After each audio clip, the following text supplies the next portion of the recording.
Farm Basics is brought to you by the Liberty Link trait and Liberty herbicide from Bayer. The most reliable weed management solution, Liberty Link and Liberty herbicide are the link to efficient row crop production and sustainable weed management.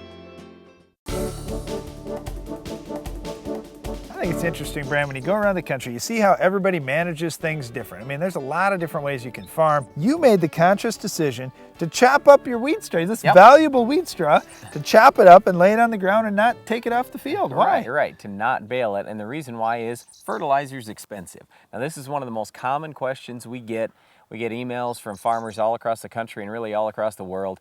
And a lot of people ask, well, what is the value of my corn straw, my soybean straw, my wheat straw? What's the value of that? So I just have some notes here, Darren, based on some Brian, recent you prices. You're getting a little older. You can't remember all off the top of your head anymore. What's going on? Well, I got a lot of numbers here, so I wanted to run this through all right. just to make sure you've got it. So roughly, and this will absolutely vary. So I think that, or at least I hope that my straw, my wheat straw, has a lot of nutrients in it because I fertilize heavy. I'm going for 100 bushel wheat and then some. And my hope here, once I put this back to corn someday, I'm going to be raising 300 bushel corn. So I've got a lot of fertility here, and I do everything possible to make sure I always have ample fertility. But on average, here's what I think you'll end up having in wheat straw across the country. Nitrogen, 12 pounds. Phosphate, 4 pounds. K2O potassium, 30 pounds. That's the big one. Sulfur, 3 pounds. And micronutrients, less than 1 pound. So here's what we placed on for value based on recent costs on our own farm. And this should be fairly similar for you too. So roughly, I think this wheat straw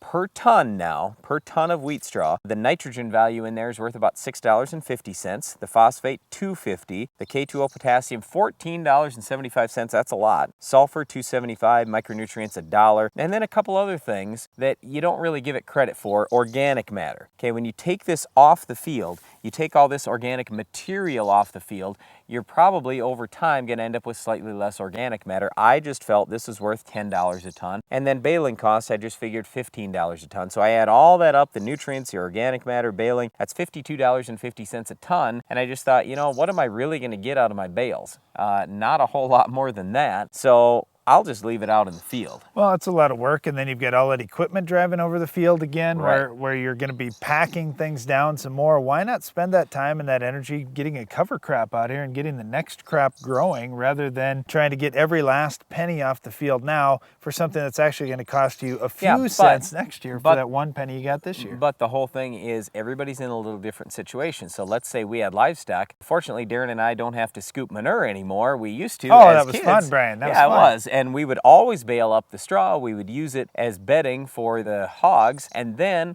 what would we do with the straw, Darren? We'd put it right back out in the field. So if you're going to do that, that's a whole different deal than taking this off and having it never return.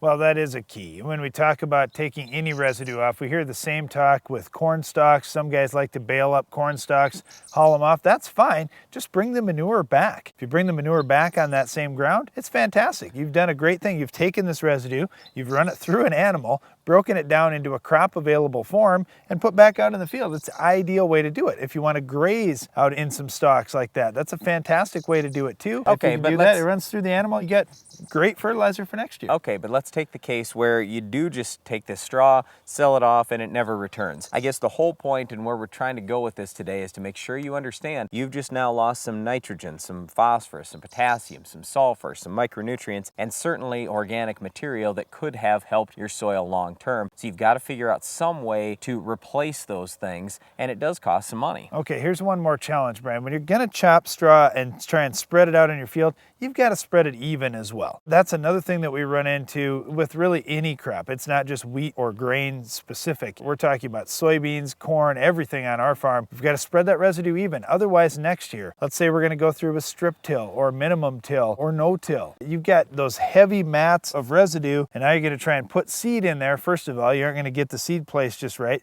Second of all, if that residue blows over the top, then all of a sudden you're going to have trouble with emergence in certain areas of the field. So you have to make sure that you're being real careful to try and spread that residue even. Yeah, so even though it's months and months before we're going to plant corn or soybeans in this particular field right here, this wheat residue that's all bunched up right now, it could cause a problem next spring. So just make sure you're really watching that as you're going through your fields. One thing you'll also have to be watching for is our weed of the week. Can you identify this week's weed?